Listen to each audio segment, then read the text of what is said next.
Good morning, Las Vegas. Thanks for joining us back here on Vegas Realty Check, your local Las Vegas real estate news show. And I'm Trish Williams. And I'm Tiana Carroll. Welcome back to the show, you guys. Yes, thank you. It's been, we're in August now, so we're August just 1, baby. trucking through the year. Gosh, It's fast. Yeah, it is fast. We've done every show this year once a week. And if you're enjoying the content, make sure you like, share, and subscribe, download. We are found anywhere that you listen to your podcasts. Yes. And join our community. Join our community. And yesterday was a big day in Las Vegas real estate. And it was. Changes are happening. The changes are here. So as of yesterday, they removed a field called the co-op from our MLS. Yep, and this is all from that NAR. From the NAR settlement. Lawsuit and settlement. Yeah, so what that co-op field did is that co-op field would tell the buyer's agents what they are and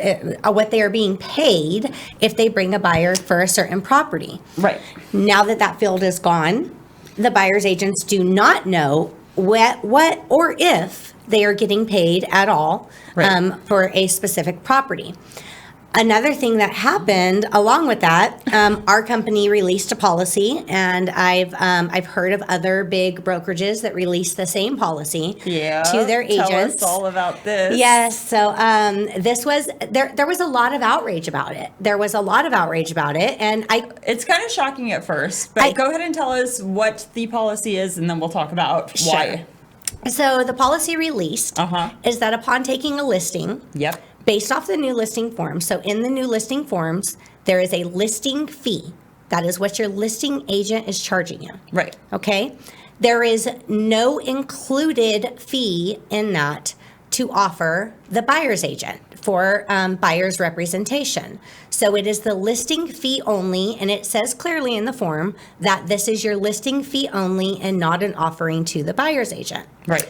Now, what a lot of people were thinking, and myself included. Yeah, with this new, the new policies and new everything that we'd have, is that we were still going to talk to the seller about an agreement of what they choose to offer the buyer's agent. Should they choose to offer, we'd already have it available, so that way when people came to inquire about the specific listing from the list agent, they would have a answer for them. Are you offering a co-op? Yes, I've talked to my buyer and we've agreed on this. Yes.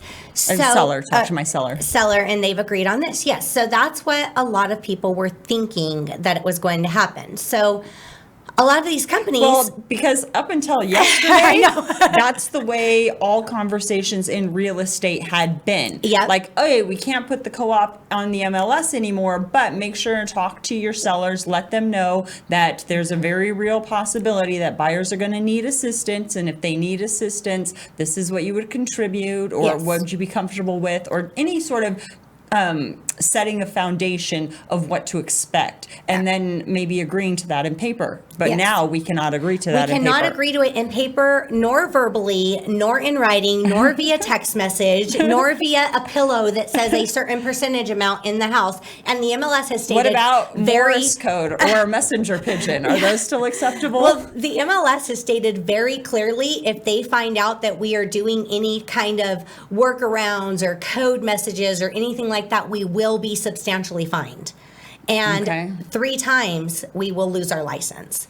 So they have made that very clear as a very defined statement. And I believe that's why these brokerages are backing this and saying what they're saying. Right. We're not allowed to have that offering.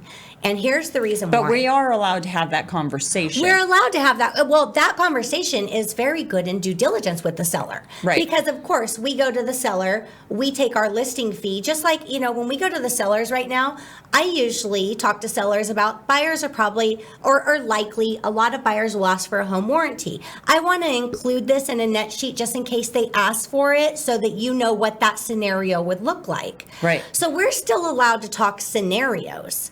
But I think that what we're doing is we're going to be giving them different versions of scenarios at different, percentages, but we won't know until the offer is received what the buyer's agent is requesting. Right, because now there is a form for the buyer's agent to then request that co-op. That is the new purchase agreement. Right, the seller can't come in and say, hey, by the way, we're offering this. No. But the buyer can come in and say, hey, we'd like this. Exactly. And that is the reason where that number comes from, that the buyer's request is when you get your buyer's brokerage agreement, which is mandatory, right, that you have before so you weird even that go it wasn't shopping. Before, yeah. But it is now, thank goodness. But when you get your buyer's brokerage agreement, you have that amount agreed upon with your agent that you Correct. are compensating them for that service. That's the amount that you request when submitting an offer. Yep. And whatever the seller doesn't pay, the buyer has to pay the difference. Right. So that is, that's the way the agreement works. Now, the point of argument. Okay. I love arguing. Let's do this. Of why this is better this way. Okay. Okay. And I know this is hard. This is a hard thing for a lot of people, and I have heard. Well, it's a whole change of mindset on the way an entire industry is run. Right. So it's going to be a lot of growing pains. Yes, and I have heard so much outrage, especially from people who are primarily buyer's agents that are very upset about this, and especially the new policies. Okay. But take this scenario into play. Okay, let's hear it. What do you got? We have a listing on the market, okay? Commissions are negotiable. We all know this. They've They're always been negotiable, that way. okay? So, let's say the seller says, I am willing to give a certain percentage to the buyers, okay? Mm-hmm. Buyer's agent has an agreement, and these, okay, I'm going to say percentages just for, I'm going to call them apples because there's so many things about percentages, okay? So I'm just going to say apples, right? Yeah, right. We're not going to say commissions. We're not going to say commissions or percentages. I don't want someone to But- catch me on a loop or something. Right. So, 123 right. Main Street is offering 3 apples. Okay, 123 Main Street. They said the seller and the listing agent, the seller and the listing agent met together, and the seller said, I'll give 3 apples to whoever brings a buyer, whatever buyer's agent brings a buyer to the property. Okay? And buyer's agent comes along. We'll say buyer's agent Susie. Well, Susie comes along. All She's right, the buyer's Susie. agent. And Susie calls the listing agent. And Susie already has an agreement on her buyer's brokerage with her buyer that she's only charging 2 apples. Okay? Right. Well, she cannot take that 3rd apple now. Correct, but that also leaves an opening for people to revise buyer's brokerage agreements. Illegal, but it leaves an opening for things like that to happen. Right. Right? Susie has the agreement for 2 apples. And she calls listing agent 123 Main Street and says, is your seller going to pay my brokerage commission? My 2 apples. Yeah, my 2 apples. No, she says, is your seller paying any apples? Mm-hmm. Okay, listing agent 123 Main Street says, oh, hell yes, we got 3 yes, apples here we for got you. 3 apples for you. Then Susie's like, ooh, I'm getting more than I expected. Yay. Yay, Susie.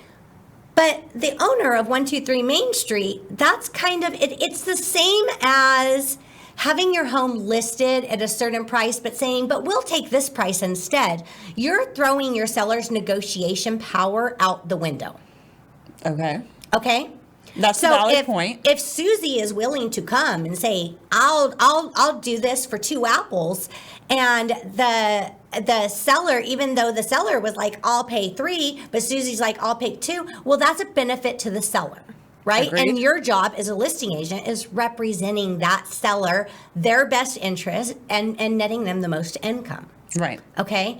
So that is why we are not allowed to verbally or text message or anything an amount that we are paying. Or that the seller is willing to pay, because that is really the same thing that got us in trouble. It's giving the seller the best option of negotiation on these fees. Okay. Does that make sense? Well, yeah, of course that makes sense. Like, I get it. I'm just thinking that it makes sense when you say it out loud, right? Okay. Like, okay, so we're not going to say how many apples we're offering. In the background, we're setting the foundation and saying, listen, Mr. Seller, I know you're probably going to have to contribute some apples for first-time home buyers and people who have, don't have the money to come out of pocket to make this purchase or what have you. And I definitely agree that there's always room for negotiations. I think there's going to be a lot of red tape and missteps that people are going to miss in this transaction or during this transition period between the old way of doing business and now the new way of doing business. So I think it's important that everybody, both buyer and seller's agents, have constant communication with their clients, letting them know, like, hey, our business is changing, and these are the things we can and cannot do. Be prepared for this. We may not have to use these apples, but you should know that when we get that purchase agreement in from any buyers and they want to have some apples, you might be the one having to give them to you. Or give it to them. Are you comfortable with that? Yeah, or just letting them know scenarios of what those would look like. Right. And another scenario here, which I thought was a very good one as well, is we're back to 123 Main Street. Okay, that's a popular property. Popular property. Okay, but 123 Main Street has no offers yet. Okay? This seller has to move. Has a deadline. I need this home sold. I have to move. Okay. Right. So say the seller had to talk with his agent and said, I'm going to give 2 apples. I'm going to give 2 apples to whoever brings a buyer, right? And then Susie calls, and Susie has an agreement with her buyer for 3 apples. Okay. Susie calls and says, hey, is the seller going to give me any apples if I bring a buyer? And listing agent says, yeah, we'll give 2 apples. And so Susie goes back to her buyer and says, they're giving 2 apples. We have an agreement for 3. You're going to have to come in with the other apple, right? And the buyer then says, I don't even want to look at that property anymore then. I don't want to pay any apples. I don't want to give any apples to anybody. The risk of doing business this way. Right. So I don't want to do that. But what if that ruined the deal for this seller? Because this seller, even though he said in the initial thing, I'll give 2 apples, but what if he is so motivated that if they got that offer in, asking for 3 apples, he'd say, okay, I like everything else about the offer. I'm willing to do that. Even though he didn't verbally tell you that up front, we never even got to see the offer because they never came because they thought that it was going to be different. Right. So that verbal agreement can throw the negotiation power out the window. Right. And I think that's why negotiations are going to be very different moving forward, and that the purchase agreement and the offer is going to be imperative. And that goes to all buyer's agent. Make the offer, kind of poke around and see if that list agent knows if there's apples that are going to be given. But in reality, until it's in writing, it doesn't count anyway. So make the offer, ask for the 3 apples, negotiate down from there. As a buyer's agent, that's sort of my plan moving forward. Yeah, I intend to put it in the offer. Put in the offer what the request is. And I've seen so many scenarios where a list agent will say, oh no, seller's never going to take that price. You submit the offer and they take it. Yeah, that's right. So it depends on the motivation of the seller. Right, because agents can't assume, even though we have lengthy conversations and what have you with our clients, until they're actually presented with an actual offer, their ideas are going to change. And each month that goes by, they're getting more and more motivated. I mean, we didn't talk about numbers yet, but some of those numbers are showing that we have some very motivated sellers in the Valley right now. Oh, yeah, absolutely. So there's definitely room for negotiation, and there's ways of making not every deal. There's ways of making deals work, right? And some buyers and sellers are going to make it work, and then there's going to be deals that fall apart. So it's going to be this sort of balancing act on a high wire for agents to find the right deal for the right client, which in my opinion makes us more valuable, right? Yeah.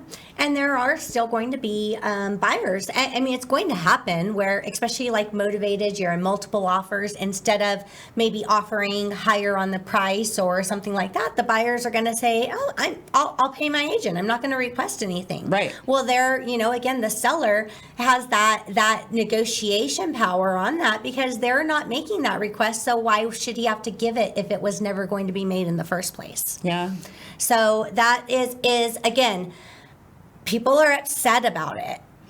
Well, any change people get upset about. Yeah. Even when I heard it for the first time, I was like, wait, what? We can't even take apples to the side and just hold them for ourselves. Not that we would actually physically hold the money, but have conversations and do paperwork that apples would be offered. That's gone. Well, the truth about the matter is that opens us up to getting in deeper in trouble.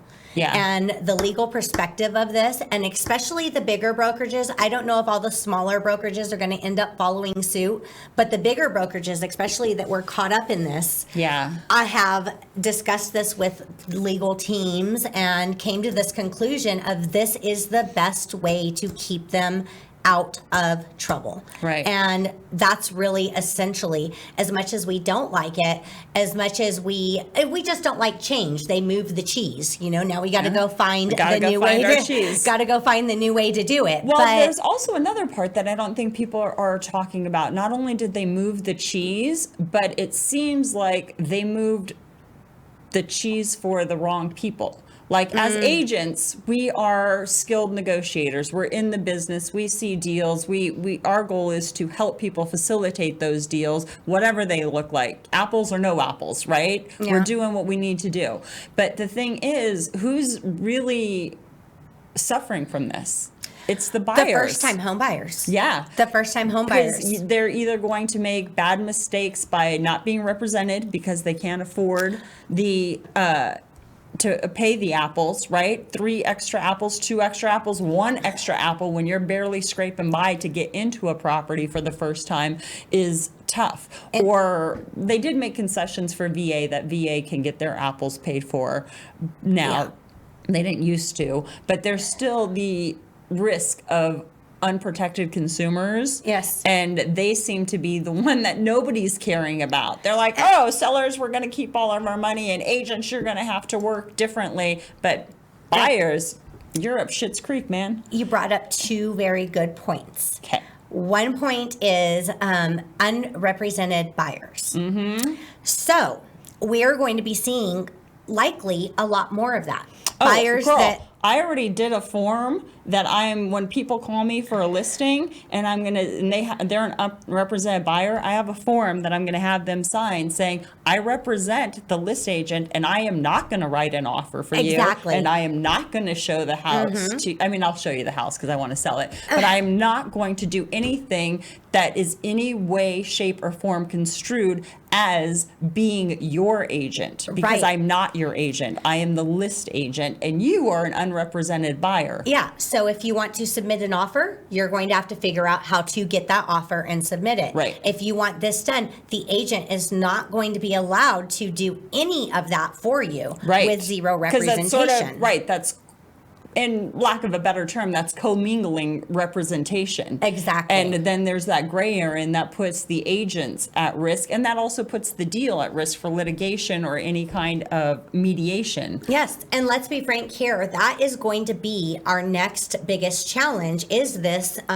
dual representation thing. Right. Because we're going to be seeing so much more of it, it is going to get messy. It's going to get messy. There's no doubt about that it's going to get messy. People are going to do things that they shouldn't be doing through confusion, through learning the new ways, through not knowing what to do. That's going to be our next issue. And I've even heard people talking about they might make that co-representation there are some states that don't allow it. Right. There are some states that don't allow it. We have it in our state where we can do it as long as we have the consent to act along with our duties owed forms here in the Valley saying that we can represent both parties. And I've done dual representation before where I've run to both parties. And with that, then it really takes the sort of protection of the agent and one client off the table, because now it's just full disclosure. Hey, they're only willing to pay this. All I have is this. All they have is this. Are you willing to take it? No. And you're just Exactly. communicating back messages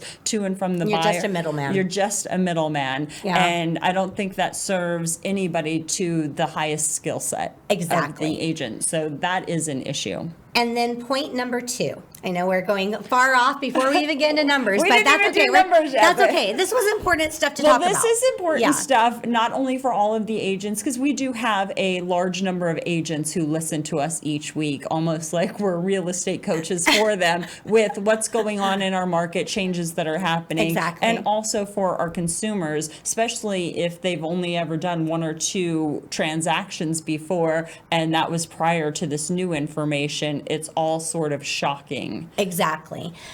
So my point number 2 of who this is going to affect the most, who is going to have the most impact from Shitty this? agents. No, well, yeah, true. But They're already ditching the real estate market now, just with the shortage. Three people I know of that kind of dabbled in real estate are giving up their license. Yeah. So we're going to see a lot of that. But who is this going to impact most is going to be first-time home buyers and challenging price points. Absolutely. Because I already see this picture right now. Those $300,000 houses, or $350,000 or whatever, these entry-level homes that buyers are trying to get into that end up with 15 to 20 offers. Those are going to be the homes where the sellers say, I ain't giving no apples to anyone. Right. Like, those are going to be those those homes, because they're going to have that negotiating power. More power to the seller. That's your choice. However, those buyers are also the buyers that don't have the funds. Yes, and Don't those are have the the ones funds. that are at risk. Those are the ones that need representation and help. They've never been through the process, and they're scraping together down payment money. Sometimes they're getting gifted money from family already at this point, and then to come up with another 1, 2, 3 apples on top of all of the apples they got to put down closing payment, all of costs. the closing costs Yes. that they're going to be paying, and it really. I think that's the biggest thing that this whole NAR settlement has been about, is these unrepresented buyers, or people who need us the most are the ones not getting us. Because people have been through many transactions, they've owned homes, they've built that generational wealth, they're doing great. They're like, oh, I have apples, I don't want to use my apples, but if I have to, I can. Yeah. And some of those new buyers, they don't have those apples, and They it's don't a have those nightmare for apples. them. And it made a matter of fact, what was this? This was Realtor.com came out with an article this week, yesterday, saying majority of renters fear home ownership is out of reach forever. Yeah. Is that true? So I went through and I read the whole article, and basically it was saying that like 68% of people who have never owned a home believe that they'll never be able to own a home, especially if they are over the age of 40. Renters under the age of 40 still think, like 38% of them, like, oh, it's a possibility. But with things like interest rates and closing costs and down payments, and now buyers' commissions, the amount of money needed to save to get into a home is so much more. And then the article by NAR was basically saying, and we've run the numbers and they're right. That as a industry that is getting further and further away from owner occupant, and that is the benefit of especially big corporate investments coming in and buying blocks of homes that have the money to pay an agent, and they have money in there that they can throw at anything. So they're going to be able to make these deals. And then people who are owner occupants, people who need that to start building generational wealth, they're the ones at the deficit. So what I am hoping, and this is a hope, so FHA, if you're listening, who is that? That's Fannie Mae. Fannie Yep, Mae, get if your you're out Fannie. there, if you're listening.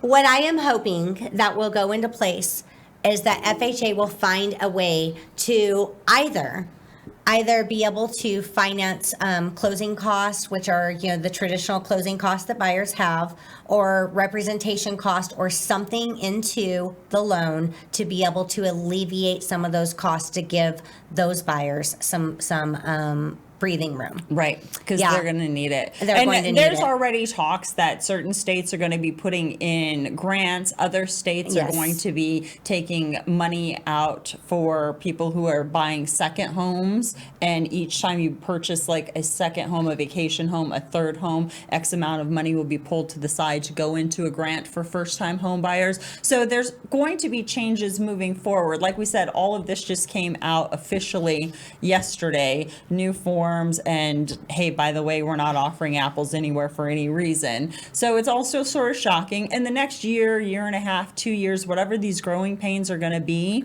is going to kind of work itself out. And where we are, when we go back and look back at this August 1st, 2024 episode next year or the year after, things may well be very different, and things may not at all be what we're thinking. I doubt that, but we'll see. I did a Facebook post on this yesterday because I had some people that reached out to me that were fearful, some agents that were just fearful, like, what are we going to do? How do we do this? This is scary. And I just did this, like, it's going to be 6 months to a year before we are fully confident in navigating the new environment. That's going to happen. That's with any change. Right. We're going to learn as we go. But again, like you said, we're going to look back at this and say it was all okay. I mean, the sky's not falling. We're tough. Well, everything's always okay. We've survived every day so far of our lives, and we'll continue to move forward. Yeah, and we're resilient. The people that are in this industry and this business are not weak. This business is not for the weak at heart. Yeah, everybody thinks they're going to get into it because it's all luncheons, but then they get out making their own schedule, and they don't know it's 12-hour work days, and you're on call all the time, and you're dealing with high emotions of people. It's a lot. Yeah, this business is not for the weak at heart, and the people that are in this and thriving are very resilient. We are going to find our way through this, and we are going to be okay. So, and I have to say, as far as agents go, I mean, there are some agents that you come across that are terrible. And sorry for you terrible agents out there. But for the most part, I have to say that our association spends a lot of time and effort trying to make sure that everybody is educated and they have resources. And we have a ton, and I work with them all the time. You work with them all the time. Great agents in the Valley who are going to do everything in their power to best represent their clients. So it's not like Vegas is throwing in the towel going, it's a nightmare. We're all, as a community of realtors, going to be in this together trying to help our clients, because our clients are what is important to most of us. Yes, and again, buyers bring the transaction. Buyers always bring the zero transaction without a buyer. Yep. If they're not buying your house, then your house is not selling. Speaking of which, we should talk about selling houses. Talk about numbers. So this whole show was about that. We'll get into listener questions next week, but this was a very important topic of discussion. So I think that we did good in covering it. Yeah. But at the end of our show today, so if you watch our show at the very beginning just to hear the numbers and then tune out, well, today you had to listen to all of us. Right. So, or if you're still around, you better still be around. You better still be around, because we did not forget about numbers. We did not forget about numbers. And numbers are always such an important indicator on what's going on in the market, because then it gives agents and clients alike the opportunity to sort of know where they're going to stand in negotiations and what the general condition of the market is. Correct. All right. So today's single family homes. 4,404. I love all the fours. That's a lot of fours. Lucky number, going on, guys. Right? Yeah. So, yep, we have 4,404. That is our biggest number so far. Might even be of the year. We're creeping up there, but the market has been pretty, in my opinion, very slow. Well, I'm going to tell you right now, we got a whole valley of motivated sellers. If you want to buy a house now in Vegas, sorry, I got itchy nose. If you want to buy a house now in Vegas, is absolutely the time, because our sellers are motivated, because we are getting more and more homes on the market. We are selling a lot though. Yes, so we have Last sold week we did how many? 554. 554. Yeah, so that's still good. Yeah, that number has gone up, and 633 price decreases. That's motivation right there, people. Yes. Sellers are there. They have to. If your home is on the market and it is not selling, you really need to have conversations about those price decreases. Yep. Because that is it increases motivation, and if the buyers are not coming, then it's likely the price. Could be condition, could be presentation. There's always other things, but Right. price is the Accessibility. number one factor. And then under contract. We got 604. That's a good number. Yeah. I'll be like, that is that's a nice. good number of under contracts. So Get those houses a moving. we're moving along here, guys, and we'll be through. We'll get through all of this craziness. We're going to learn, change as we go. And the good news is we're staying on top of it. So if you have any questions about anything that's going on, buyer or seller, or even agent, feel free to reach out. Trish, if they wanted to get a hold of you, how did they get a hold of you? 702-308-2878. And Tiana? They can always give me a call, shoot me a text, 702-379-9948. We'll have a conversation of what's going on and seeing what works best for you. Because these conversations right now, I have to say, are more important than ever. Like, I've had clients say, oh, I want to buy an investment home for my granddaughter, or I'm looking at this, and all these different scenarios. And then they freak out because of interest rates or capital gains. I'm pulling that money out to do the down payment or whatever. But sitting down and having a conversation to really know the market, what's going on, and how to best navigate, you might find that paying those capital gains and taking that money and putting it into a property that's appreciating at a faster rate than you're saving or whatever is definitely worth it. Yeah, absolutely. Because regardless of all of this, our market is healthy. Our market is healthy. We're it's a saying little like, slow right now, but it's sellers are definitely motivated, healthy. but for us, slow is 30 days, right? So it's a little different than other parts of the country. Yes, we have motivated sellers, but the motivated sellers aren't going to be here in 120 days. Those motivated sellers would have gotten their house sold and moved on with their life in this valley. Yes, this is true. So tune in. If you're liking our show, please like, share, subscribe. Go to realtycheck.vegas and check out everything. That's our link tree. You'll have our show, video, audio links, socials, everything, every Right way there. to reach us. And you can also submit listener questions there. We'll see you guys next week. Back next week with listener questions. Until then, Vegas, have a great week. Bye. Bye.